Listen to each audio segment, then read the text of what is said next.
Hello, good morning और नमस्ते सभी को। हाइड्रोकार्बन्स टॉपिक हम पढ़ रहे थे, जिसमें मैंने आपको एल्केन, एल्कीन पढ़ा दिया था। एल्केन में हमने उसकी प्रिपरेशन, प्रॉपर्टीज़ एंड यूजेस अच्छे से कर लिए थे। सेम एल्कीन्स में भी प्रिपरेशन, प्रॉपर्टीज़ में फिजिकल प्रॉपर्टीज़, भौतिक गुण और केमिकल प्रॉपर्टीज़, रासायनिक गुण, दैट मीन्स केमिकल रिएक्शंस हमने पढ़ ली थी, ठीक है? और लास्ट क्लास में हमने आपको एल्कीन्स कंप्लीट करा दिया। अब आज हम शुरू करेंगे एल्काइन्स और ये हाइड्रोकार्बन जो हमारा टॉपिक है for lab assistant forensic science, ये एक या दो क्लास में हम कंप्लीट कर लेंगे, ठीक है? और हमारी ये लेक्चर सीरीज चल रही है, मैंने आपको बताया था ये लैब असिस्टेंट फोरेंसिक साइंस के लिए, जिसमें ये आपको हेल्प करेगा एनवायरमेंटल सुपरवाइजर में भी, और ये आपको हेल्प करेगा lab assistant higher education department में, ठीक है? मैंने आपको कहा था जैसे ही हम 1K पहुंचेंगे, ठीक है ना, 1000 सब्सक्राइबर्स पे पहुंचेंगे, तो एनवायरमेंटल सुपरवाइजर जिसका एग्जाम 19 नवंबर को है, उसके लिए भी मैं आपके लिए लेक्चर सीरीज लेके आऊंगा, जिसमें जीएस का पोर्शन तो मैं आपको करा ही रहा हूँ, प्लस उसमें आपको 25 मार्क्स का जो केमिस्ट्री का पोर्शन है वो भी मैं आपको कंप्लीट कराऊंगा। दैट मीन्स 50 मार्क्स आपके सुनिश्चित करने में आपकी हेल्प करूंगा, ठीक है? तो चलिए शुरू करते हैं एल्काइंस। एल्काइंस हम जानते हैं, आइन मतलब यहाँ पे सर कार्बन कार्बन के बीच में ट्रिपल बॉन्ड होगा। ट्रिपल बॉन्ड की कहानी सर हमने बहुत बार पढ़ ली कि सर ट्रिपल बॉन्ड में एक सिग्मा बॉन्ड होता है, बाकी दोनों बंद पाई बंद होते हैं। बहुत सिंपल सा कंसेप्ट। फिर आपने ये भी पढ़ाया कि अगर एल्काइन बनाना है तो नंबर ऑफ कार्बन एटम 2 होने चाहिए। 2 कार्बन मिलकर ही एल्काइन बना सकते हैं, ठीक है? अब एल्काइन जो होता है सर, ये अनसैचुरेटेड होते हैं, असंतृप्त होते हैं। ये बहुत बेसिक बेसिक सी बात है, हमें पता है। कैसे होते हैं सर? ये अनसैचुरेटेड होते हैं, असंतृप्त होते हैं, और हम जानते हैं असंतृप्त हम उनको कहते हैं जिनके पास मल्टीपल बॉन्ड होता है। मल्टीपल मतलब एक से अधिक बॉन्ड होगा। यहाँ पे ट्रिपल बॉन्ड है, तो यहाँ पे एक से अधिक बॉन्ड आपको दिखाई दे रहे हैं, इसलिए सर ये कैसा है? ये अनसैचुरेटेड है, असंतृप्त है। बहुत सिंपल सा कंसेप्ट, बहुत प्यारा सा कंसेप्ट, ठीक है? अब एल्काइन जो होता है, इनका जनरल फॉर्मूला होता है CnH2n-2। एल्काइन का जनरल फॉर्मूला CnH2n-2 होता है, ठीक है? जहाँ पे n क्या है? नंबर ऑफ कार्बन एटम, और ये n की वैल्यू या तो 2 या 2 से बड़ी होनी चाहिए। क्यों? क्योंकि एल्काइन बनाने के लिए सर मिनिमम 2 कार्बन चाहिए होते हैं। क्लियर? तो अगर मैं यहाँ n की वैल्यू 2 रखता हूँ, तो सर ये फॉर्मूला बनेगा C2, और 2 इंटू 2 4, और 4 में से 2 गया, 2 बचा, तो C2H2। तो सबसे सिंपलेस्ट जो एल्काइन होती है सर, वो कार्बन ट्रिपल बॉन्ड कार्बन वाली होती है, और कार्बन पे यदि ट्रिपल बॉन्ड है तो कार्बन के पास 4 बॉन्ड होने चाहिए। एक बॉन्ड में 2 इलेक्ट्रॉन होते हैं, तो 4 बॉन्ड में कार्बन के 8 इलेक्ट्रॉन पूरे होंगे। दैट मीन्स कार्बन का अष्टक पूरा होगा, ऑक्टेट कंप्लीट होगा। तो आप सभी जानते हैं कार्बन 4 बॉन्ड बनाता है, 8 इलेक्ट्रॉन पूरे करता है, अपना अष्टक पूरा करता है। ये बेसिक सी बातें बिल्कुल जीरो से लेके चल रहा हूँ।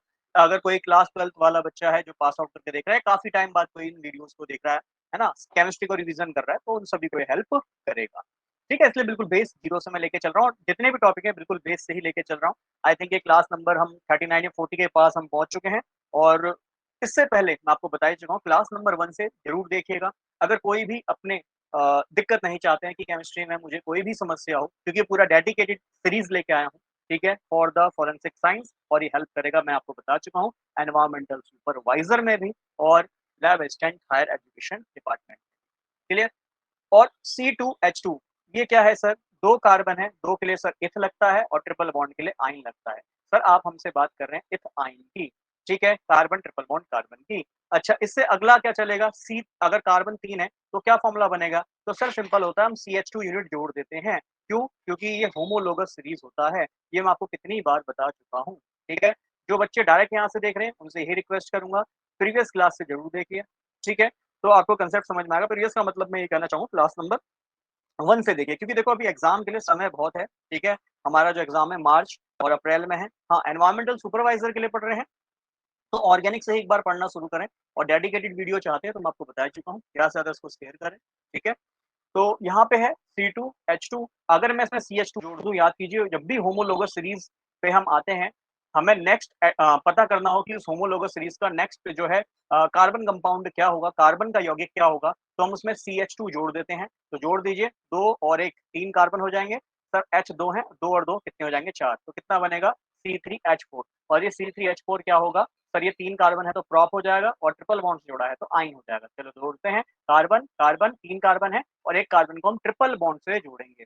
अब इसके बाद सर ये वाले कार्बन पे 3 बॉन्ड है मतलब 1 हाइड्रोजन लगाना पड़ेगा। इस वाले कार्बन पे सर 1 बॉन्ड है तो सर इस पे 3 बॉन्ड और दिखाई दे रहे हैं, 4 बॉन्ड पूरे हैं तो उसपे हम कोई भी हाइड्रोजन नहीं लगाएँगे। इस वाले कार्बन पे मात्र 1 बॉन्ड है तो उसके 3 सच्चे मित्र को ले आएँगे, 3 हाइड्रोजन को यहाँ ले आएँगे। तो फ़ॉर्मूला क्या बना सर C3 बना, H4 बना, बहुत सरल सी बात है ना? फिर आगे चलो, आगे क्या फ़ॉर्मूला बनेगा? या तो n की वैल्यू 4 रख लो इस फ़ॉर्मूले में या फिर इसमें फिर से सर CH2 जोड़ देंगे। जोड़ो 3 और 1 4 कार्बन बन जाएगा, 4 और 2 6 कार्बन बन जाएगा, C4H6 बन जाएगा। अब बनाना इसका नाम ब्यूटाइन हो जाएगा।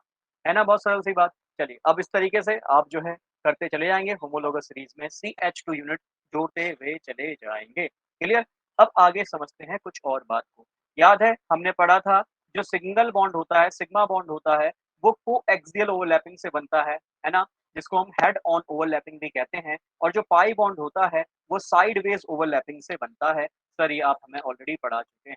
तो ये साइडवेज़ ओवरलैपिंग से मैं पाई बॉन्ड बना देता हूँ। पाई बॉन्ड जो है वो साइडवेज़ ओवरलैपिंग से बनता है, इसलिए आधा पाई बॉन्ड ऊपर दिखाई देता है और आधा पाई बॉन्ड नीचे दिखाई देता है। और जिनके बिल्कुल नहीं समझ में आ रहा, फिर वही बात क्लास नंबर 1 से पढ़िएगा, एटॉमिक स्ट्रक्चर केमिकल बॉन्डिंग में मैं आपको बता चुका हूँ किस तरीके से पाई बॉन्ड बनता है।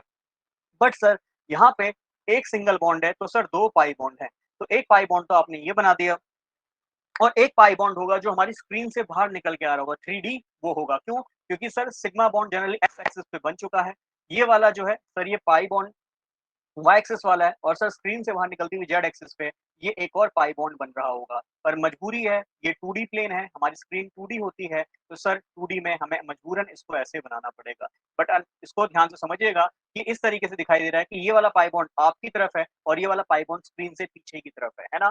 तो यहाँ पे हमें समझना है सर कि यहाँ पे जो पाई ये वाला बॉन्ड ये सिग्मा बॉन्ड है, सर ये वाला बॉन्ड पाई पी वाई है, ये सब पढ़ा चुका हूँ और ये वाला सर जो आपने बॉन्ड बनाए हैं, ये वाले जो आपने बॉन्ड बनाए हैं, इसका नाम होगा पाई पीज़ेड है ना? याद है पढ़ा चुका हूँ, उसका नाम हो जाएगा सिग्मा पीएक्स। ठीक? तो ये सारी कंडीशंस मैं आपको बता चुका हूँ, ये चीज़ें आपको ध्यान में रखनी है। क्लियर? बहुत सरल सी बात है। हाँ जी सर, ये तो कुछ भी नहीं है, बहुत ही आसान है। चलिए आगे कुछ बातों को और जानते हैं। यदि आप बात करते हैं एल्काइन की तो सर एल्काइन में अगर मैं इसका संकरण निकालूँ, हाइब्रिडाइजेशन निकालूँ, तो सर इसका हाइब्रिडाइजेशन संकरण क्या होगा? तो सर हाइब्रिडाइजेशन निकालने के लिए हमें सिग्मा बॉन्ड पता है यहाँ पाई बॉन्ड है 2 बिल्कुल सही बात। सर इधर भी एक सिंगल बॉन्ड है मतलब ये सिग्मा है।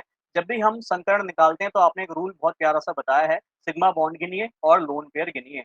असंयोजित युग्म जोड़े कितने हैं ये गिनिए। तो सर यहाँ कार्बन पे 2 सिग्मा बॉन्ड है, लिख देता हूँ 2 लोन पेयर कार्बन पे होता नहीं है क्योंकि उसको 4 बॉन्ड चाहिए होते हैं मतलब 8 इलेक्ट्रॉन चाहिए होते हैं, 4 बॉन्ड उसके 8 इलेक्ट्रॉन पूरे कर रहे हैं। तो दैट मीन्स यहाँ पे कोई भी असंयोजित युग्म जोड़ा नहीं है, लोन पेयर नहीं है। तो 2 + 0 दैट मीन्स 2 आया। 2 का मतलब इसका संकरण sp आया और इसका संकरण यदि sp है तो सर यह लीनियर आया।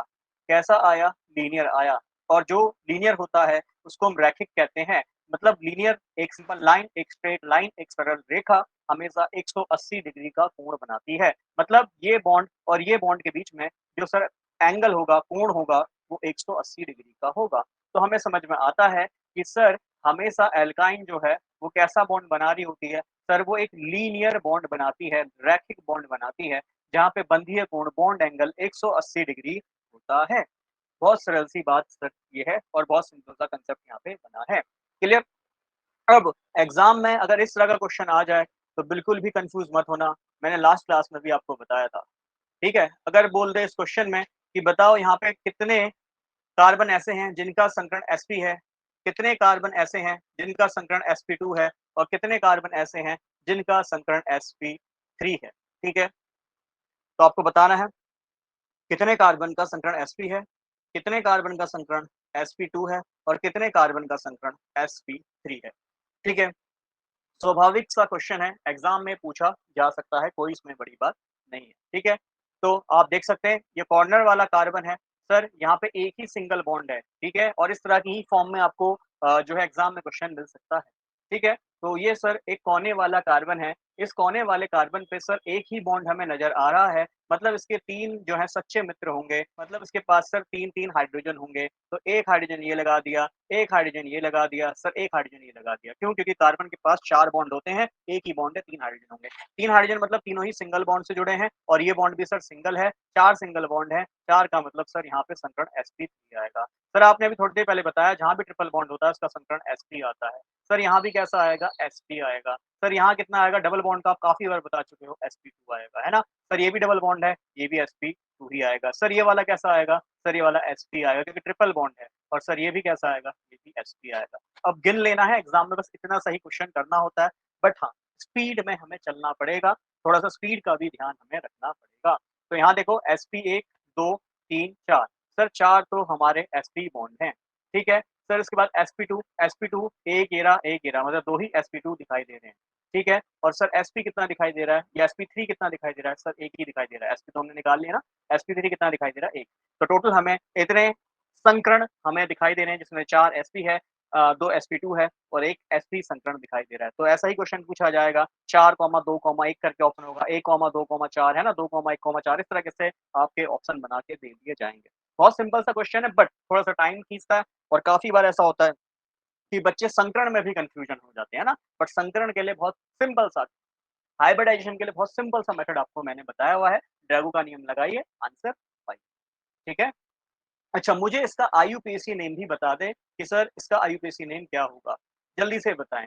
तो आप देखेंगे सर यहाँ एक कार्बन अच्छा मैं नंबरिंग किधर शुरू करूँ? जहाँ से मेरा ट्रिपल बॉन्ड या फिर मल्टीपल बॉन्ड पड़ता है क्लोज़, है ना? तो इधर से तो देखो कार्बन नंबर 1 पे ही आ रहा है। ये कार्बन नंबर 2 हो गया, सर ये 3 हो गया, कार्बन नंबर 4 हो गया, सर ये 5 हो गया, ये 6 हो गया। टोटल कितने कार्बन है सर? यहाँ पे 6 कार्बन है। 6 है मैंने एक मिस कर दिया ना? हाँ, क्योंकि यहाँ संकरण में तो 7 बैठ रहे हैं और यहाँ 6 आ गए। तो एक तो मैंने मिस कर दिया।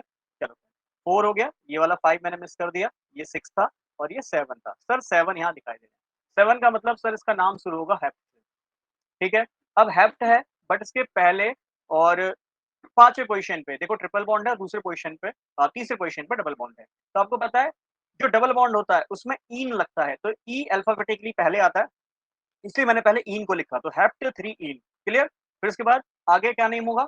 आगे डालूँगा डैश, फिर पहले और 5वें फर्स्ट और 5 पोज़ीशन पे क्या है? आइन है ना? पर कितने आइन हैं? एक ट्रिपल बॉन्ड यहाँ है, एक ट्रिपल बॉन्ड यहाँ है, 2 हैं, तो डाई आइन हो जाएगा। अब काफ़ी बच्चों को मन में आ रहा होगा सर ये डी पहले आना चाहिए, है ना? ई तो बाद में आता है। बट मैं आपको बता देता हूँ कभी भी हम डाई, ट्राई इनको नहीं देखते। हम रूट वर्ड को देखते हैं कि रूट वर्ड इसका क्या है? आइन है ना? इसका क्या है? ईन है। अब डी है मतलब डाई है तो ड्राई आ जाएगा, है ना? एक है तो मोनो आ जाएगा या लिखते भी नहीं है, डाई आ जाएगा, ट्राई आ जाएगा, ट्राई मतलब तो ये लास्ट में पहुँच जाएगा, ऐसा नहीं होता। आपको बस रूट वर्ड को देखना होता है, डाई ट्राई को चेक नहीं करना होता है। रूट वर्ड इसका ई से शुरू हो रहा है, इसका रूट वर्ड वाई से शुरू हो रहा है। तो इसलिए हमने अल्फाबेटिकली है ना ई को पहले लिखा है और वाई को बाद में लिखा है। नेमिंग करना सीख लें, प्रैक्टिस करें ज़्यादा से ज़्यादा, तभी आपके कन्फ्यूजन्स, डाउट्स क्लियर होंगे। ठीक है? चलो एक और क्वेश्चन दूँ? बहुत सिंपल सा क्वेश्चन मैं आपको देता हूँ। आप क्या करें? चलो इसको करें। इस तरह का क्वेश्चन एग्ज़ाम में ना हमें बहुत बार कन्फ्यूजन में डालता है कि इस तरह के क्वेश्चन हम किस तरीके से करेंगे। चलिए बताइए क्या नेम बनेगा इसका? वही पहला क्वेश्चन यही है, ये तो आप चलो होमवर्क है कि कितने इसमें sp संकरण होंगे, कितने sp2 होंगे, कितने sp3 होंगे। इसका आंसर आप मुझे कमेंट में ज़रूर लिख के भेजिएगा। और इसके अलावा मैं आपको यहाँ पे जो कहना चाह रहा हूँ कि आपको बताना है इसका नाम क्या होगा। अब नाम जब भी करने जाएँगे तो सर इधर से अगर नंबर 1 डालूँगा, ट्रिपल बॉन्ड पड़ रहा है, इधर से नंबर 1 डालूँगा, डबल बॉन्ड पड़ रहा है। अब क्वेश्चन ये राइज़ होता है कि मैं किधर से सर नंबरिंग इसकी करूँगा, है ना? किधर से मैं इसकी नंबरिंग करूँगा? तो आपको ध्यान में रखना है कि हमें प्रायोरिटी रूल प्राथमिकता का जो नियम है, वो हमें ध्यान में रखना है। हमने पढ़ा है कि जो डबल बॉन्ड की प्राथमिकता होती है, वो ज़्यादा होती है ट्रिपल बॉन्ड से। डबल बॉन्ड की प्राथमिकता ट्रिपल बॉन्ड से ज़्यादा होती है। इसीलिए हम डबल बॉन्ड की साइड से नंबरिंग करना शुरू करते हैं। ध्यान में रखना प्रायोरिटी रूल मैं पढ़ा चुका हूँ। जब आईयूपीएसी नोमेनक्लेचर पढ़ाया था, क्लास ज़रूर देखिएगा, वहाँ पे मैंने आपको ये सब समझाया हुआ है। ठीक है? तो ये 1 हो गया, तो सर ये 2 हो गया, ये सर 3 हो गया, ये कार्बन नंबर 4 और ये कार्बन नंबर 5। 5 कार्बन है, तो सर इसका नाम बन जाएगा पेंट। ठीक है? पहली पोज़ीशन पे बनेगा ईन और चौथी पोज़ीशन पे बनेगा क्या? आइन, ठीक है? तो पेंट 1 ईन 4 आइन इसका नाम हो जाएगा। बहुत सरल सी बात है, बहुत सिंपल सी बात है। तो प्राथमिकता का नियम ना भूलिएगा, ऐसे ही सिंपल से क्वेश्चन आते हैं। नेमिंग में जब आपको ऑप्शन मिलेंगे तो ऑप्शन में आपको ये भी मिलेगा और ऑप्शन में आपको ये भी मिलेगा, ध्यान में रखना। पैंट क्या?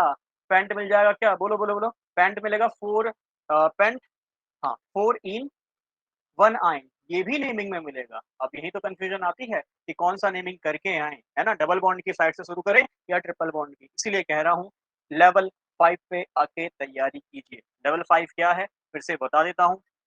बहुत सिंपल सा फंडा है। काफ़ी बच्चे जिनके पास रिसोर्स नहीं होते, वो तो वैसे ही कॉम्पिटिशन में पीछे हो जाते हैं। बट ऑनलाइन का ज़माना है, मैं भी हूँ और बहुत सारे मैं देख रहा हूँ चैनल अलग-अलग अच्छे-अच्छे वीडियोज़ बनाते हैं। होता क्या है, हम चैनल सब्सक्राइब कर लेते हैं। बिल्कुल सही बात है, चैनल सब्सक्राइब कर लिया, एज़ यूजुअल हम देखते हैं ये हमारे काम का वीडियो है, माइंड ये कहता है भई हमारे काम का वीडियो बना रहा है, चैनल सब्सक्राइब करते हैं। ठीक है? पहले स्टेज वाले बच्चे वही बस सब्सक्राइब करके रख लेते हैं। दूसरे स्टेज वाले बच्चे सब्सक्राइब कर लेते हैं, बट हाँ, कभी-कभार वीडियोज़ देख लेंगे। थर्ड स्टेज सब्सक्राइब कर लेते हैं, फिर वीडियोज़ रेगुलर देखते हैं, उन्हें ठीक-सा लगता है कि हाँ, चलो मेहनत कर लो, है ना? बस वो वीडियोज़ देखते हैं। 4 स्टेज वाले बच्चे सब्सक्राइब कर रहे हैं, वीडियोज़ देख रहे हैं, उनका थोड़ा दिमाग और चलता है, वो नोट्स भी बनाते हैं, बहुत अच्छी बात। फिर लेवल 5th वाले बच्चे, बेटा ये सब्सक्राइब भी करते हैं, वीडियोज़ भी देखते हैं, ये नोट्स भी बनाते हैं, उन नोट्स का रिवीज़न भी करते हैं, प्लस क्वेश्चन एंड आंसर लगाते हैं, plus previous year question solve करते हैं। ये ध्यान में रखना, ये ध्यान में रखना, क्लियर है? तो इसीलिए इस स्टेज पे आके तैयारी करो। केवल वीडियोज़ देखने से कुछ नहीं होगा। वैसे क्लास नोट्स अगर आपको चाहिए तो मैं इसके रिगार्डिंग भी आपको बता चुका हूँ। अगर आप चाहते हैं ये सभी क्लास नोट्स आपको मिलें, तो मैंने बोला था मात्र ₹99 में, जिसमें आपको ये लाइव क्लास ऑब्वियस बात है पहले ही आपकी ये लाइव क्लास आ जाती हैं, तो लाइव क्लास आप जॉइन कर सकते हैं। फ़ायदा लाइव क्लास का ये है कि क्लास के बाद अपने आप डाउट्स भी पूछ सकते हैं। रिकॉर्डेड तो देखो ये यूट्यूब पे भी मिल ही रहा है आपको, ठीक है? बट आप चाहते हैं कि प्रीवियस ईयर क्वेश्चंस हमारे साथ सॉल्व करना, है ना? कैसे क्वेश्चंस आते हैं, ठीक? प्लस क्वेश्चन आंसर्स हमारे साथ लगाना कि भाई जितने ज़्यादा क्वेश्चन आंसर आप लगाएँगे, ऑब्वियस बात है उतना ही आपके कांसेप्ट क्लियर होंगे, है ना? कमियाँ पता चलेगी और 100 मार्क्स की आपकी पूरी टेस्ट सीरीज़ आपको कराई जाएगी, जिसमें आपका कंप्लीट रिवीजन होगा। पेपर में आप बैठेंगे, तो मन में डाउट नहीं आएगा कि मेरा होगा या नहीं होगा, देखो वो तो बात की बात है। बट हाँ, एक कॉन्फिडेंस से आप एग्ज़ाम में जाएँगे। ऑब्वियस बात है जब आप टेस्ट सीरीज़ लगाएँगे, 100 मार्क्स की टेस्ट सीरीज़ कम से कम 5 से 6 टेस्ट सीरीज़ आपको दी जाएँगी, जिसमें आप घर पे ही वो ऑब्वियस बात है एग्ज़ाम से पहले, एग्ज़ाम से 1 महीने पहले से हम जो है टेस्ट सीरीज़ का प्रावधान शुरू करेंगे। इससे पहले आपको क्या कराना है, पूरे सिलेबस तो हम कंप्लीट करा ही रहे हैं, प्लस प्रीवियस ईयर क्वेश्चन और क्वेश्चन आंसर आप अच्छे से प्रैक्टिस करेंगे कि ताकि टेस्ट सीरीज़ जब दें, तो बहुत अच्छी प्रैक्टिस में आप बैठे रहें। ठीक है? ये मैंने आपको बताया था बैच, ये जो है हमारा batch lab assistant forensic science के लिए चल रहा है। इसके अलावा हमने आपको ऑलरेडी एक वीडियो यूट्यूब पे मैंने डाला हुआ है, जिसमें मैंने आपको बताया है तीनों ही एग्ज़ाम में क्या डिफरेंस है, चाहे लैब असिस्टेंट फोरेंसिक साइंस की बात करते हो, लैब असिस्टेंट हायर एजुकेशन की बात करते हो या फिर लैब एनवायरमेंटल सुपरवाइज़र की बात करते हो। तीनों ही एग्ज़ाम में बहुत अंतर है। यहाँ आपका टोटल एग्ज़ाम 100 मार्क्स का है और यहाँ पे आप जानते हैं जो हायर एजुकेशन है उसमें 100 मार्क्स का तो मात्र जीएस है ना? सिंगल डे एग्ज़ाम होगा जिसमें पेपर 1, पेपर 2 है और पेपर 2 200 मार्क्स का जो कि आपका केमिस्ट्री का होगा। ठीक है? पूरा डिफरेंट ही सिलेबस है, तो उसका जो बैच फीस है मात्र ₹299 है, जिसमें आपको रिकॉर्डेड सेशंस मिलेंगे। ठीक है? ऐसा नहीं है रिकॉर्डेड है तो मेरा काम खत्म हो गया। जब भी आपके डाउट होंगे, आप मुझे मैसेज कर देंगे, मैं आपके डाउट्स वहाँ पे क्लियर करा करूँगा। ठीक है? और प्लस सेम कहानी है, यहाँ जीएस का 100 नंबर का पूरा टेस्ट सीरीज़ आपको दिया जाएगा और 200 मार्क्स का केमिस्ट्री का टेस्ट सीरीज़ 2 से ते 3 टेस्ट सीरीज़ मतलब पेपर 1, पेपर 2 करके आपको देना होगा। ठीक है ना? जिससे आप संपूर्ण तैयारी हमारे साथ करेंगे।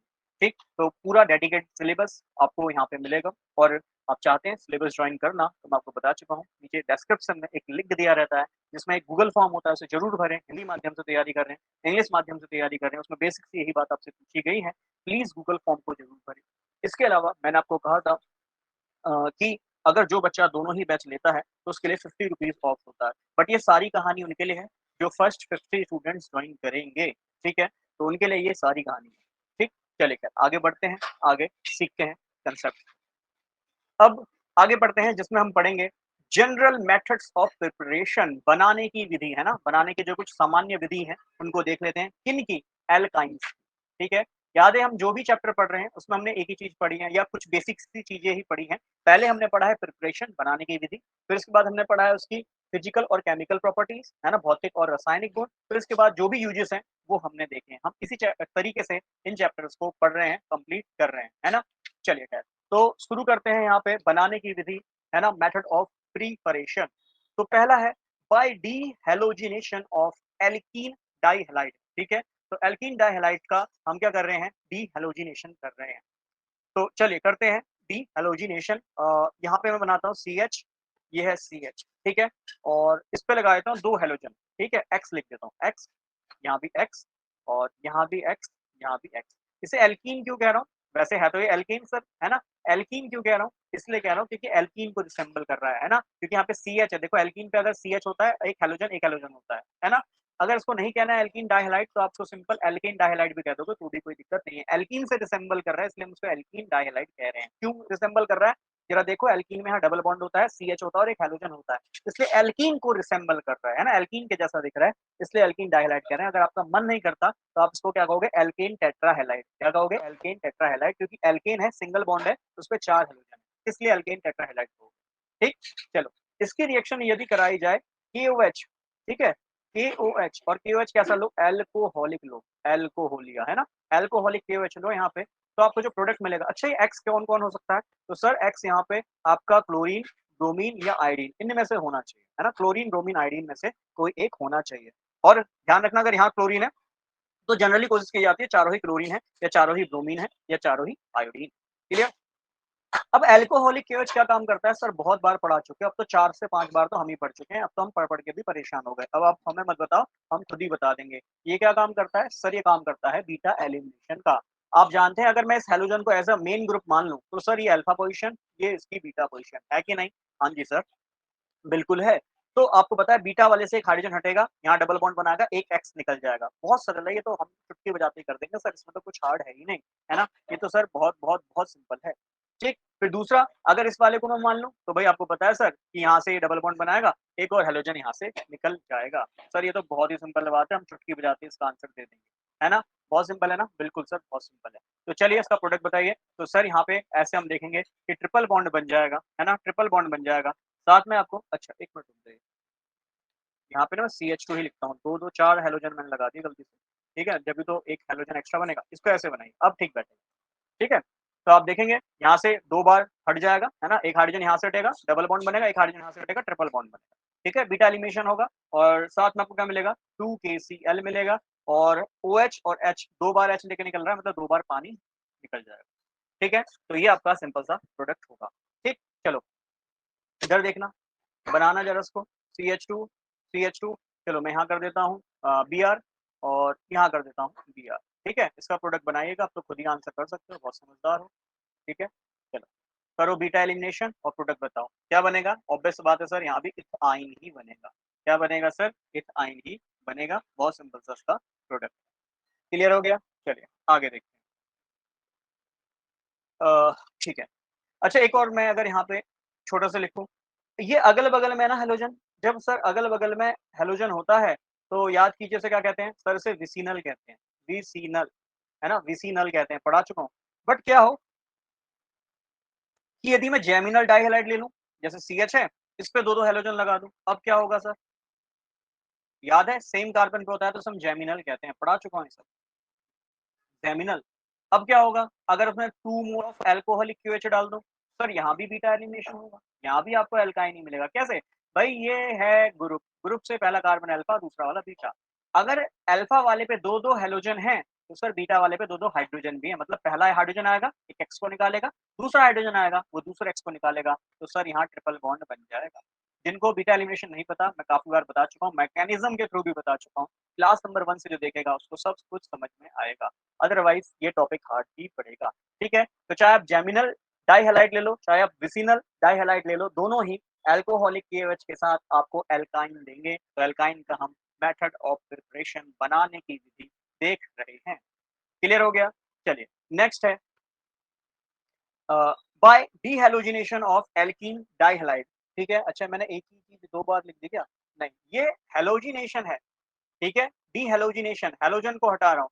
अब है हाइड्रोहैलोजिनेशन, ठीक है? डीहाइड्रोहैलोजिनेशन, अब मैं आपको यहाँ पे बता रहा हूँ, 1 मिनट रुक जाइएगा, मैंने पता है क्या गड़बड़ कर दी? मैंने गड़बड़ ये कर दी यहाँ पे बहुत छोटी-सी, कि ये वाला पॉइंट यहाँ आना चाहिए और ये वाला पॉइंट यहाँ आना चाहिए। मतलब ये जो डीहाइड्रोहैलोजिनेशन है ना, डीहाइड्रोहैलोजिनेशन मतलब हाइड्रोजन और हैलोजन ग्रुप का हटना। देखो, ये बीटा एलिमिनेशन ये वाला हमने यहाँ पढ़ लिया, है ना? क्योंकि थोड़ा-सा स्टेटमेंट का ही अंतर है और डीहैलोजिनेशन ये मैं आपको पढ़ाऊँगा, ठीक है? तो मतलब अब यहाँ पे डीहैलोजिनेशन पढ़ा रहा हूँ। हाइड्रोहैलोजिनेशन क्यों कह रहा हूँ? क्योंकि सर आपने बीटा पोज़ीशन से हाइड्रोजन हटाया और हैलोजन हटाया इसलिए, ठीक है? गलत कुछ नहीं पढ़ा है, बस स्टेटमेंट वाइज़ मेरे को लगा ये डीहाइड्रोहैलोजिनेशन लिखा है, ठीक है ना? पूरा पढ़ने पे पता चला कि हाँ, ये डीहैलोजिनेशन नहीं है, ठीक है? डीहैलोजिनेशन अब यहाँ पे बताए थे। डीहैलोजिनेशन का मतलब केवल हैलोजन का हटना। हाइड्रोहैलोजिनेशन का मतलब हाइड्रोजन के साथ हटना, इसलिए तो देखो हाइड्रोजन हट रहा है, पानी निकल रहा है ना? पानी निकल रहा है, जल निकल रहा है। ये है डीहैलोजिनेशन, ठीक है? हैलोजन ग्रुप का हटना। चलिए डीहैलोजिनेशन करते हैं। तो यहाँ पे आप क्या करेंगे? CH हाँ, यहाँ पे ये लेंगे ना, वही तो मैं कहूँ, गड़बड़ कैसे हुई? चलो खैर, यहाँ पे आप 2 X ले लीजिए, ठीक है? ये CH ले लीजिए और यहाँ पे भी 2 X ले लीजिए। इसलिए तो एल्कीन डाइहैलाइड बन रहा है, बिल्कुल सही बात है, ठीक है? एल्कीन डाइहैलाइड बनेगा और यहाँ पे इसको एल्केन टेट्राहैलाइड कर लेंगे, ठीक है? उससे कोई फ़र्क नहीं पड़ेगा। मेन बात जो आपको समझा रहा हूँ समझ। अब मैं यहाँ के ले रहा हूँ 2 मोल्स ऑफ जिंक ले रहा हूँ, ठीक है? और इसको मैं हल्का-सा जेंटल हीट कर रहा हूँ। तो आपको पता है जिंक क्या करता है? इस वाले X और इस वाले X को ले जाएगा, है ना? याद है क्या बनाएगा? ZnH2 बनाएगा। इससे कन्फ्यूजन नहीं रखनी है। जिंक वाली प्रॉपर्टी आपको ऑलरेडी समझा चुका हूँ, KH वाली ऑलरेडी समझा चुका हूँ। बस वो हेडिंग वाइज़ गड़बड़ हुई है और कुछ गड़बड़ नहीं, ठीक है? तो डीहाइड्रोहैलोजिनेशन का मतलब हाइड्रोजन हैलोजन हटना और डीहैलोजिनेशन का मतलब केवल हैलोजन ग्रुप का हटना। तो एक्स हैलोजन आप सभी को पता है, अगल-बगल वाले से X हट जाता है, तो ZnH2 निकल गया। ऐसे ही दूसरा जिंक आएगा तो ये वाला X और ये वाला X निकल जाएगा। तो कितने मॉलिक्यूल्स निकल जाएँगे? 2 और यहाँ पे आपको पता है ये CH है तो किस बॉन्ड से जुड़ जाएगा? ट्रिपल बॉन्ड से जुड़ जाएगा। फंडा आप जानते हैं, ठीक है? तो हेडिंग से कोई कन्फ्यूजन हमें नहीं होनी चाहिए, हमें बस फंडा पता होना चाहिए, ठीक है? तो यहाँ पे डीहैलोजिनेशन हो रहा है क्योंकि हैलोजन ग्रुप हट रहा है। यहाँ हो रहा है डीहाइड्रोहैलोजिनेशन क्योंकि हाइड्रोजन के साथ हैलोजन हट रहा है। तो डीहाइड्रोहैलोजिनेशन को ही बीटा एलिमिनेशन कहते हैं, ये ध्यान में आपको रखना है, ठीक है? तो हेडिंग से हमें कोई दिक्कत नहीं होनी चाहिए। कई बार यही गड़बड़ होती है, हम शुरू से हेडिंग डालते हैं और फिर थोड़ा-सा ध्यान नहीं देते, तो कन्फ्यूजन हो जाती है ना? खैर, चलो, तो जिंक है, अब बताओ 1 जिंक 1 Br को ले जाएगा, 2 जिंक 2 Zn Br को ले जाएँगे, है ना? Br2 को और ऑब्वियस बात है यहाँ क्या मिल जाएगा सर? एल्काइन मिल जाएगा। बहुत सरल सी रिएक्शन है, बहुत सिंपल सा फंडा है। आगे देखें, चलिए next by the alkylation of lower homologous. क्या है ये लोअर होमोलोगस? समझते हैं वन बाय वन। पहला है by the action of alkyl halide on alkynides. क्या है ये एल्कानाइड्स? जरा इसको समझते हैं।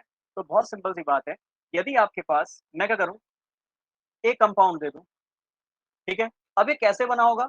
इसकी चर्चा मैं आपसे करूँगा केमिकल प्रॉपर्टीज़ में, है ना? केमिकल प्रॉपर्टीज़ रासायनिक गुण में मैं आपसे इसकी चर्चा करूँगा। इसका नाम क्या हो जाएगा? सर इसका नाम हो जाएगा सोडियम, सोडियम 3 कार्बन है ना? प्रोप, ठीक है? और ये क्या है? ऑब्वियस बात है सर, ये आपका एल्काइन ग्रुप है, ठीक है? तो YNE फिर LIDE ये क्या लग दिया सर? तो सर ट्रिपल बॉन्ड है तो इसलिए आइन लगा दिया और आपको पता है माइनस चार्ज आता है तो आइड लगा दूँगा। तो सोडियम प्रोपेनॉलाइड इसका नाम हो जाएगा, है ना? इसकी रिएक्शन कराता हूँ सर मिथाइल आयोडाइड से CH3I से, ठीक है? ये है सर मिथाइल आयोडाइड। ठीक है? तो यही कह रहा हूँ एल्काइल हैलाइड ये हो गया मिथाइल आयोडाइड, मिथाइल मतलब एल्काइल ग्रुप, आयोडाइड मतलब हैलोजन ग्रुप। एल्काइल हैलाइड आपने लिया उसकी रिएक्शन आप करा रहे हो एल्केनाइड से। तो देखो यहाँ बन गया प्रोपेनोलाइड, तो एल्काइल मतलब कार्बन वाला 3 है तो प्रोपाइल हो गया, क्लियर? तो प्रोपेनोलाइड से इसकी रिएक्शन करा रहा हूँ तो आपको पता है भाई यहाँ आयोडीन पे माइनस चार्ज होगा, कार्बन पे यहाँ प्लस चार्ज होगा। तो आप सभी को पता है ये माइनस इस कार्बन के साथ इंटरेक्ट करेगा। कार्बन को जैसे ही 2 इलेक्ट्रॉन मिलेंगे तो अगले 2 इलेक्ट्रॉन आयोडीन को देके चला जाएगा। तो यहाँ से Na और I आपस में जुड़ जाएगा। तो सर आपका जो प्रोडक्ट है वो कुछ इस तरीके से आपको नज़र आना चाहिए। क्लियर है? बहुत सरल सी बात है और साथ में मिल जाएगा NaI। क्लियर? तो आप अगर कोई लोअर होमोलोगस लेते हो तो उससे एक बड़ा होमोलोगस आपको मिल जाता है। देखो प्रोप लिया आपने, प्रोप से आपको ब्यूट मिल गया है ना, ब्यूट टू आइन आपको मिल गया। बहुत सरल सी रिएक्शन है। हाँ जी सर, ये तो बिल्कुल ही छुटकी सी रिएक्शन है जो हम तुरंत आँख बंद करके इसका आंसर दे सकते हैं। ठीक है? चलो एक और दूँ, इसको ट्राई कीजिए। ठीक है? इसको ट्राई कीजिएगा। यहाँ मैं ऐसे बनाया, ये लो, अब प्रोडक्ट बताओ। तो आपको पता है यहाँ कार्बन है, ये माइनस कार्बन वाला कहाँ अटैक करेगा? ये सर इस पोज़ीशन पे अटैक करेगा। आयोडीन सर यहाँ से इलेक्ट्रॉन लेके निकल जाएगा, Na और I सर NaI निकल जाएगा और जो आपको एल्काइन मिलेगा वो कुछ ऐसा नज़र आएगा, है ना?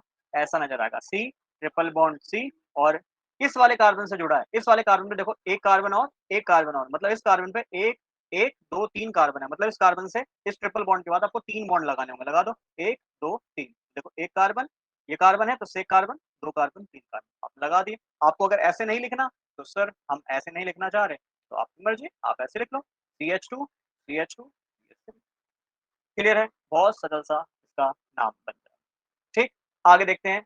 Next by Grignard reagent. क्या होता है ग्रिग्नार्ड रीजेंट? सर हमने पढ़ा है, हमें याद है RMgX होता है ना? RMgX होता है, R कोई अल्काइल ग्रुप, Mg मैग्नीशियम है, और आप जानते हैं X जो है वो हैलोजन है। क्लियर? तो ये भी आपको आगे जब केमिकल प्रॉपर्टीज होंगी उसमें मैं आपको पढ़ाऊंगा, ठीक है, कि जब भी किसी एल्काइन की रिएक्शन MgX से कराते हैं तो आपको पता होना चाहिए यहाँ पे आपको एल्केन मिलता है, और इसका एक बाय प्रोडक्ट होता है जो आपको एक आयनिक कंपाउंड मिलता है, जिसमें यहाँ पे माइनस होता है, मैग्नीशियम मेटल है तो उस पे सर प्लस चार्ज होगा। ठीक है, और सेम इसकी रिएक्शन भी अगर मैं CH3I के साथ करा दूं, हालांकि अगर ये रिएक्शन शुरू से लिख के दिखाऊं तो ये रिएक्शन बनेगी कि भाई आपने एल्काइन लिया है, एल्काइन की रिएक्शन सबसे पहले आप करा रहे हो सोडियम हाइड्रोक्साइड के साथ, है ना? ऊपर वाले केस में सोडियम हाइड्रोक्साइड के साथ रिएक्शन करा रहे हो, नीचे वाले केस में आप RMgX के साथ करा रहे हो। ठीक है, तो R यहाँ पे इस बचे वाले H के साथ चला जाएगा और MgI यहाँ पे जुड़ जाएगा। फिर वही कहानी है सर, यहाँ I है, यहाँ ये माइनस होगा तो कार्बन पे सर प्लस होगा। फिर सर ये माइनस है तो कहाँ 2 इलेक्ट्रॉन देगा? सर माइनस वाला प्लस को ही इलेक्ट्रॉन देता है। शुरू से ही पढ़ा चुका हूँ। जो बेसिक क्लास से देख रहा होगा, उसे तुरंत समझ में आ रहा होगा कि सर किसी भी केमिकल रिएक्शन में इलेक्ट्रोस्टैटिक इंटरेक्शन होता है, विद्युत स्तरीय आकर्षण होता है। उसी आकर्षण की वजह से माइनस प्लस से जुड़ेगा और प्लस वाला माइनस से जाके जुड़ेगा। तो Mg पे प्लस है, ये I से जाके जुड़ जाएगा। तो Mg पे एक I था, एक और I जुड़ गया, MgI2 बन जाएगा। और सर ये क्या बना? सर ये बना ब्यूट, है ना? क्या बना? 2 I। ठीक है, तो बहुत सिंपल सी बात है, बहुत सिंपल सा फैक्टर सर आपने हमें बताया है और चुटकियों में हमें ये समझ में आया है। ठीक है, अब ऐसा क्यों हुआ है उसको भी मैं आगे चाहे तो एसिडिक नेचर वाला कंसेप्ट मैंने इस हेडिंग में डाला है, तो वो भी मैं आपको आगे अभी बताऊंगा। ठीक है, 1 मिनट दीजिएगा, माइक थोड़ा दूर हो गया, आई थिंक वॉइस कम ना रिकॉर्ड हो रही हो, थोड़ा सा माइक को सेटअप कर लूँ फिर से। हाँ जी, चलिए नेक्स्ट है बाय कोल्बे इलेक्ट्रोलाइसिस मेथड। तो कोल्बे इलेक्ट्रोलाइसिस मेथड में देखते हैं कि जनरली आप यहाँ पे, ठीक है, एक क्या लेते हैं, आप एक एल्कीन कार्बोक्सिलिक एसिड का सॉल्ट लेते हैं। ठीक है, यह है एल्कीन कार्बोक्सिलिक एसिड का सॉल्ट। ठीक, इसे मैं कह सकता हूँ पोटेशियम, ये पोटेशियम से जुड़ा है, तो पोटेशियम सॉल्ट। सॉल्ट क्या होता है? लवण क्या होता है? जिसपे एक प्लस होगा और दूसरे पे माइनस होगा, उसे हम लवण कहते हैं। तो पोटेशियम सॉल्ट ऑफ, ठीक है, मेलिक, मेलिक और फ्यूमेरिक एसिड। ठीक है, मेलिक और फ्यूमेरिक एसिड, यह है पोटेशियम सॉल्ट। ठीक है, इसका मैं कराऊंगा इलेक्ट्रोलाइसिस। क्या कराऊंगा? सर मैं इसका इलेक्ट्रोलाइसिस कराऊंगा। जैसे ही मैं इलेक्ट्रोलाइसिस कराऊंगा तो सर ये बन जाएगा इथाइन। क्या बन जाएगा? इथाइन। प्लस साथ में क्या मिलेगा? 2 मोल्स ऑफ कार्बन डाइऑक्साइड। क्या मिलेगा? 2 मोल्स ऑफ कार्बन डाइऑक्साइड मिलेगा। बहुत सिंपल सी बात है, बहुत सिंपल सा फंडा है। ठीक है, क्या मिल गया? इथाइन। ठीक है, कई बार डायरेक्ट हमसे पूछा जाता है कि भाई इनमें से कौन सा कोल्बे इलेक्ट्रोलाइसिस मेथड है। ठीक है, ध्यान में रखना, एक तो सॉल्ट होगा, फिर कई बार ये भी पूछा जाता है ऐसी रिएक्शन दे देगा, इलेक्ट्रोलाइसिस दे देगा और बोलेगा व्हाट इज द प्रोडक्ट। दिमाग लगाना है कि डबल बॉन्ड है, यहाँ से CO2 ग्रुप पूरा का पूरा निकल जाएगा, यहाँ से भी CO2 ग्रुप पूरा का पूरा निकल जाएगा। तो सर देखो, एक CO2 ऊपर से निकल रहा है, एक CO2 नीचे से। कितने CO2 निकल रहे हैं सर? 2 CO2 निकल रहे हैं। अब जहाँ यहाँ माइनस आएगा तो ऑब्वियस बात है, एक माइनस चार्ज को तो पोटेशियम लेके चला जाएगा, खुद मेटल की फॉर्म में बाहर आ जाएगा, और बाकी एक माइनस चार्ज वो यहाँ ट्रिपल बॉन्ड बना लेगा। इसलिए यहाँ ट्रिपल बॉन्ड दिख रहा है, इथाइन आपको बन रहा है। बाकी मैकेनिज्म पे अभी मैं नहीं जा रहा क्योंकि एग्जाम में मैकेनिज्म नहीं आएगा, हमें बस कंसेप्ट को यहाँ पे दिमाग में रखना है। ठीक है, चलिए आगे है next, acidic nature of alkyne. ये इंपॉर्टेंट पॉइंट है, इससे क्वेश्चन बन सकता है, कोई बड़ी बात नहीं है। समझते हैं, एल्काइन है, इसका एसिडिक नेचर होता है। कैसे होता है? क्योंकि इस पे एक हाइड्रोजन है। हमने सर आर्हीनियस का कंसेप्ट पढ़ा है, आर्हीनियस का कंसेप्ट पढ़ा है, और आर्हीनियस के सिद्धांत के अकॉर्डिंग हमने पढ़ा है एसिड वो होते हैं अगर उनको सॉल्यूशन में डालो तो सर वो H प्लस देते हैं, सर वो H प्लस देते हैं। ठीक है, तो सर ये एसिड होने चाहिए क्योंकि ये H प्लस दे रहे हैं, ये एसिड होने चाहिए। बट मैंने आपको बताया था अच्छा एसिड या अच्छा अम्ल वह होता है जिसकी क्षमता H प्लस देने की हो, बट उसके साथ जो बनता है उसको हम उसका कंजुगेट बेस, संयोजक क्षार भी कहते हैं। कंजुगेट बेस, संयोजक क्षार भी कहते हैं। और डिपेंड करता है क्या ये कंजुगेट बेस स्टेबल है या स्थिर है। अगर ये स्टेबल होगा तो ही H प्लस को देगा, अगर ये खुद में स्टेबल नहीं है तो H प्लस को नहीं देगा। और कंजुगेट बेस या मैं बोलूं जिसपे माइनस चार्ज आता है उसकी स्टेबिलिटी के लिए कुछ मैंने आपको फैक्टर बताए थे। फैक्टर नंबर 1 मैंने आपको बताया था रेजोनेंस, अनुनाद, याद है? फैक्टर नंबर 2 मैंने आपको बताया था उसके पास या तो खाली d ऑर्बिटल हो, वैकेंट d ऑर्बिटल, या तो उसके पास खाली d ऑर्बिटल हो, या फिर उसके पास तीसरा sp कैरेक्टर हो, sp कैरेक्टर हो, sp कैरेक्टर हो, मतलब उसका हाइब्रिडाइजेशन sp हो, या मैं कहूँ s का परसेंटेज वहाँ पे बहुत अधिक हो, s परसेंटेज बहुत अधिक हो, ऐसी कंडीशन होंगी तो ही माइनस चार्ज स्टेबल होगा। तो क्वेश्चन नंबर 1, क्या यहाँ पे रेजोनेंस अनुनाद है? सर नहीं है। रेजोनेंस होने के लिए, अनुनाद होने के लिए आपका जो माइनस चार्ज है उसके बगल में कुछ नहीं होना चाहिए, फिर डबल बॉन्ड होना चाहिए, फिर सिंगल बॉन्ड, इस तरीके से सर बॉन्ड सिस्टम होना चाहिए। बहुत सिंपल सी बात है, ठीक है? चलिए, तो क्या यहाँ पे खाली डी ऑर्बिटल है? नहीं सर, कार्बन का एटॉमिक नंबर 6 होता है, इसका इलेक्ट्रॉनिक विन्यास 2s2 2p2 होता है। सर सेकंड सेल का डी ऑर्बिटल होता ही नहीं, तो सेकंड सेल में डी ऑर्बिटल नहीं होता है तो उसके पास खाली डी ऑर्बिटल नहीं है। अब आते हैं sp कैरेक्टर में। सर आपने अभी तो बताया था थोड़ी देर पहले कि ट्रिपल बॉन्ड में sp कैरेक्टर होता है, मतलब इसका संकरण sp होता है। सर संकरण sp है, इसलिए यहाँ पे इसका कंजुगेट बेस कुछ हद तक स्टेबल हो सकता है। अगर ये कुछ हद तक स्टेबल है तो ऑब्वियस बात है सर स्टेबल होना ही ज़रूरी है। अगर ये स्टेबल है तो सर ये अपने H प्लस को देगा, और जो H प्लस को देगा सर वो एसिड होगा। क्लियर है? चलो आगे आते हैं। अगर मैं यहाँ डबल बॉन्ड ले लूँ तो, डबल बॉन्ड ले लूँ तो सर डबल बॉन्ड के केस में अगर आप H प्लस देते हैं, दीजिए कोई बड़ी बात नहीं है, ठीक है? अगर आपने H प्लस दिया तो ऑब्वियस बात है यहाँ माइनस चार्ज आएगा, इसने H प्लस दिया, ठीक है? अब चेक करते हैं क्या ये H प्लस एसिड होगा? कैसे चेक करेंगे? इसके कंजुगेट बेस से। कंजुगेट बेस से पूछेंगे बता भाई क्या तू स्टेबल है ना? जैसे जनरली पूछा जाता है कि आप बताओ आपकी क्या राय है? बताओ आप पे माइनस चार्ज स्टेबल होगा क्या?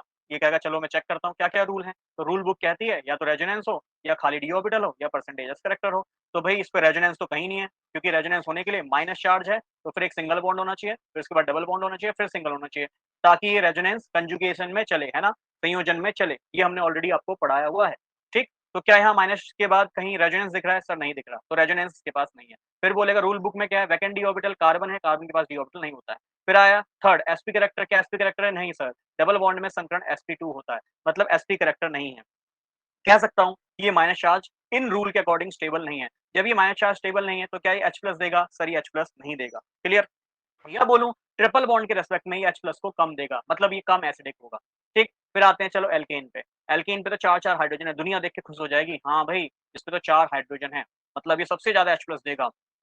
सबसे स्ट्रॉन्ग एसिड होना चाहिए। बट ये कहेगा भैया अगर आप एसिड हो, H प्लस से पूछेंगे अगर आप एसिड हो, तो कहेगा मुझसे मत पूछो पहले मेरे कंजुगेट बेस से पूछो, है ना? मैं इससे ही जुदा हुआ हूँ या जुदा हुई हूँ, तो भैया इससे पहले पूछो, है ना? तो चलो इससे पूछा जाएगा। ये कहेगा बताओ रूल बुक क्या है? रूल बुक कहती है कि रेजोनेंस होना चाहिए, अनुनाद होना चाहिए। क्या यहाँ रेजोनेंस है? सर बिल्कुल भी नहीं। क्या यहाँ खाली डी ऑर्बिटल है? कार्बन है, तो कार्बन पे तो डी ऑर्बिटल होता ही नहीं। क्या यहाँ पे sp कैरेक्टर होगा? नहीं सर, आपने बताया है कार्बन जिसपे सिंगल बॉन्ड माइनस चार्ज होता है, उसका संकरण sp3 होता है, वो टेट्राहेड्रल होता है, वो चतुष्फलकीय होता है क्या नहीं? हाँ जी सर, वो टेट्राहेड्रल होता है, चतुष्फलकीय होता है। तो यहाँ तो सर sp कैरेक्टर नहीं है, sp3 कैरेक्टर है। मतलब ये तो बिल्कुल भी स्टेबल नहीं है, ये तो डबल बॉन्ड से भी कम स्टेबल है। तो सर ये तो कभी H प्लस देगा ही नहीं, ये तो देगा ही नहीं, मतलब ये एसिड होगा ही नहीं, है ना? तो 4-4 हाइड्रोजन के बाद भी यह एसिड नहीं होगा। हमारा मन कहता है कि ये एसिड होगा, है ना? क्योंकि इसपे 4-4 हाइड्रोजन है। हमने तो आर्यन्स का कांसेप्ट पढ़ा है आधा-अधूरा, ये जो H प्लस देता है वो एसिड होता है। ये तो उस तरह की बात हो गई। हर वो एक ऐड नहीं आता था, हर कालीडन की सिंटैक्स नहीं होती, हर चमकने वाली चीज़ सोना नहीं होती। तो सेम कहानी है कि भाई अगर हाइड्रोजन है इसका मतलब ये नहीं है कि ये एसिडिक होगा। डिपेंड करेगा कि ये H प्लस को दे सकता है क्या? चलो दे भी दिया, फिर किससे क्वेश्चन पूछेंगे? कंजुगेट बेस से, संयोजक क्षार से कि बता भाई तू स्टेबल है क्या? तो कहेगा चलो रूल बुक पे आते हैं। रूल बुक क्या कहती है? मैं रेजोनेंस चेक करूँगा, वैकेंट डी ऑर्बिटल चेक करूँगा, sp कैरेक्टर चेक करूँगा। तीनों में से एक भी चीज़ मिल गई ना तो मैं स्टेबल हो जाऊँगा, है ना? तो पहले वाले केस में हमने देखा sp कैरेक्टर है, हाँ जी है, तो ये स्टेबल है। अगर ये स्टेबल है तो अपने H प्लस को लूज़ करेगा। तो हमें समझ में आया कि भाई जो एल्काइन है उसका हाइड्रोजन ज़्यादा एसिडिक होगा, देन एल्कीन का होगा और सबसे कम एल्केन का होगा। क्या इतनी बात समझ में आई? अगर एसिडिक कैरेक्टर पे क्वेश्चन आता है ना? एसिडिक कैरेक्टर अम्लीय गुण पे अगर क्वेश्चन आता है, तो हाँ जी, या विशेषता पे क्वेश्चन आता है, तो हाँ जी, हम सिंपली सर इसका आंसर कर देंगे। एल्काइन वाले को देखेंगे क्योंकि एल्काइन पे sp कैरेक्टर ज़्यादा होता है, इसलिए यह ज़्यादा एसिडिक होता है। क्लियर? अब आते हैं कुछ इन रिएक्शन पे। जैसे फॉर एग्जांपल एसिड के और भी बहुत सारे कांसेप्ट होते हैं, जैसे एक कांसेप्ट है ब्रोंस्टेड-लोरी, ठीक है? ब्रोंस्टेड-लोरी ये कहता है एसिड H प्लस देगा, एसिड वो होता है जो H प्लस देगा। सर ये तो बिल्कुल आर्नियस ने भी कहा था जो H प्लस देगा वो एसिड होगा, बिल्कुल। बट आर्नियस ने कहा था बेस वो होगा जो OH माइनस देगा, है ना? हाइड्रोक्साइड आयन देगा। पर ब्रोंस्टेड कहता है बेस वो होगा जो इस H प्लस को हर लेगा। समझ रहे हो? H प्लस को ले लेगा, हर लेगा, ठीक है? उसको हम क्या कहेंगे? बेस कहेंगे। एसिड H+ देगा, बेस H+ लेगा। ये ब्रोंस्टेड-लॉरी कांसेप्ट है। और इसी ब्रोंस्टेड-लॉरी कांसेप्ट के अकॉर्डिंग आपने अभी थोड़ी देर पहले देखा कि भाई ये है आपका इथाइन। अगर इसकी रिएक्शन मैं सोडियम हाइड्रोक्साइड से करा दूँ, ठीक है? तो ज़रा समझना NaOH एक बेस है, NaOH एक क्षार है। क्यों? क्योंकि ये सॉल्यूशन में जाते ही एक तो Na+ देगा और सर OH- देगा और जो सॉल्यूशन में OH- देता है सर वो क्षार होता है। अब अगर ये बेस है तो ये प्रूफ करेगा। सर ये OH- क्या करेगा? सर ये OH- H+ को हर लेगा और जो H+ को हर ले वही बेस होता है। सर बिल्कुल आर्रहनेस के अकॉर्डिंग भी ये बात सही बैठ रही है कि भई ये बेस है क्योंकि OH- दे रहा है और ब्रोंस्टेड-लॉरी के कांसेप्ट के अकॉर्डिंग भी ये बात बिल्कुल सही बैठ रही है। क्यों? क्योंकि सर ये OH- H को हर रहा है या ले रहा है, जो H+ को लेगा वही एसिड होगा। तो जैसे ही इस H+ को ले जाएगा तो सर यहाँ से H और OH मिलके पानी दे देगा। तो हमें समझ में आया सर ये एसिड है। क्या है? एसिड है। क्यों? क्योंकि अम्ल और क्षार जब भी रिएक्शन करते हैं तो उस रिएक्शन को हम न्यूट्रलाइजेशन रिएक्शन उदासीनीकरण अभिक्रिया कहते हैं और उदासीनीकरण अभिक्रिया में जब भी अम्ल और क्षार अभिक्रिया करते हैं तो वो देते हैं सॉल्ट, है ना, लवण और साथ में देते हैं सर वाटर। तो देखना है लवण क्या मिला। सर लवण क्या होता है? लवण सॉल्ट वे होता है जिसपे एक पे प्लस चार्ज हो, एक कैटायन हो और दूसरे पे माइनस चार्ज एनायन हो, है ना, घनायन और ऋणायन हो तो उसको हम जनरली लवण या सॉल्ट बोलते हैं। सर यहाँ है? हाँ जी, बिल्कुल है। और साथ में क्या हमें वाटर भी मिल रहा है? हाँ जी, मिल रहा है। तो अम्ल और क्षार अभिक्रिया करके उदासीन अभिक्रिया कर रहे हैं, न्यूट्रलाइजेशन रिएक्शन कर रहे हैं, जिसमें हमें सॉल्ट मिल रहा है, जिसे हम कह सकते हैं सोडियम इथेनॉलाइड और साथ में मिल रहा है सर जल, वाटर, H2O। क्लियर? तो हमें बात बहुत सिंपली समझ में आती है। जो पिछली रिएक्शन देखो अभी कराई थी, कहाँ कराई थी?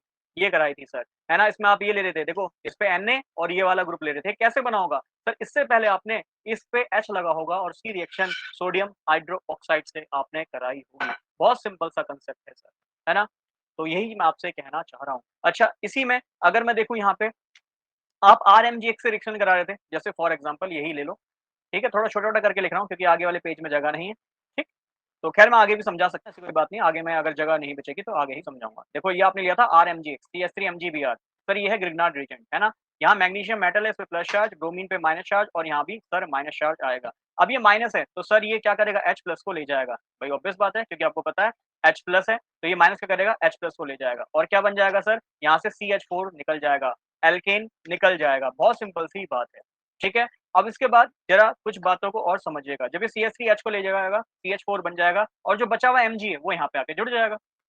ये यहाँ पे आके जुड़ जाएगा, है ना? क्यों? क्योंकि यहाँ पे सर पूरा माइनस चार्ज आया, Mg पे प्लस चार्ज आया और ये Br। अब ज़रा इस वाली रिएक्शन को देखो, जो आपने लिया था, ये तो लिया था CH3 माइनस Mg वाला ग्रुप इस पे जुड़ा था। मतलब इससे पहले क्या रिएक्शन हुई? इससे पहले सर यही रिएक्शन हुई कि सर ये था CH3 CH triple bond CH। इसकी रिएक्शन सर आपने कराई CH3Mgi के साथ, मिथाइल मैग्नीशियम आयोडाइड के साथ। सर यहाँ पे ये माइनस होता है, यहाँ पे ये माइनस होता है, मैग्नीशियम पे +2 होता है और हम सभी जानते हैं मैग्नीशियम पे +2 ही होता है इसलिए इसके बगल वाले पे भी माइनस, इसके बगल वाले पे भी माइनस बनाया है। अब सर यहाँ हाइड्रोजन है, आपको पता है इस पे प्लस होगा, कार्बन पे माइनस होगा। क्यों? क्योंकि कार्बन ज़्यादा इलेक्ट्रोनेगेटिव विद्युत ऋणात्मक होता है। अब ये माइनस है, तो ये प्रोटॉन को एब्स्ट्रैक्ट करेगा और ये कार्बन 2 इलेक्ट्रॉन अपनी ओर खींच लेगा। क्लियर? अब ये क्या बनेगा? ये बनेगा CH3, ये बनेगा C, ट्रिपल बॉन्ड C और ये कार्बन इलेक्ट्रॉन लिया, इस पे आएगा माइनस और इससे आके जुड़ जाएगा Mg+ और कौन जुड़ जाएगा आके I। ठीक है? और यहाँ से क्या निकल गया? सर यहाँ से मीथेन निकल गया। मीथेन लीव आउट हो गया। बहुत सिंपल सी बात है सर, बहुत सिंपल सा फंडा है। ठीक है? तो आपने जो ये लिया है ना, ये कैसे बना है ये मैंने आपको बता दिया। क्लियर? और आप इसको ऑर्गेनोमेटेलिक कंपाउंड में भी आपको पढ़ाऊँगा, ये जस्ट अभी एक बेस है, ठीक है? बाकी ऑर्गेनोमेटेलिक कंपाउंड उनको नहीं पढ़ना है जो एनवायरमेंटल सुपरवाइज़र की तैयारी कर रहे हैं या फिर lab assistant higher education department की तैयारी कर रहे हैं। उनको ऑर्गेनोमेटेलिक कंपाउंड नहीं पढ़ना है।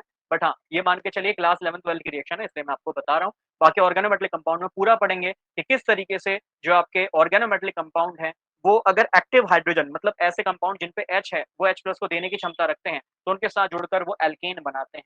ठीक है? एल्केन बनाते हैं। ये केमिकल प्रॉपर्टीज़ भी है ऑर्गेनोमेटेलिक कंपाउंड की, जो कि आपको आगे पढ़ाई जाएँगी। ठीक है?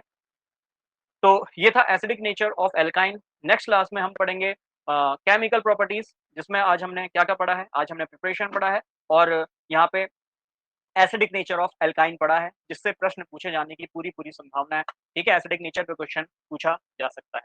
ठीक? बाकी आज की क्लास को इतना ही रखता हूँ। पसंद आता है तो ऑब्वियस बात है इसको ज़रूर शेयर करें, ठीक है? लाइक ज़रूर करें हर क्लास पे और ऑब्वियस बात है हर क्लास के लिए मेहनत लगती है और चैनल को सब्सक्राइब ज़रूर करें। ठीक? आज की क्लास को इतना ही रखता हूँ। Bye bye and take care.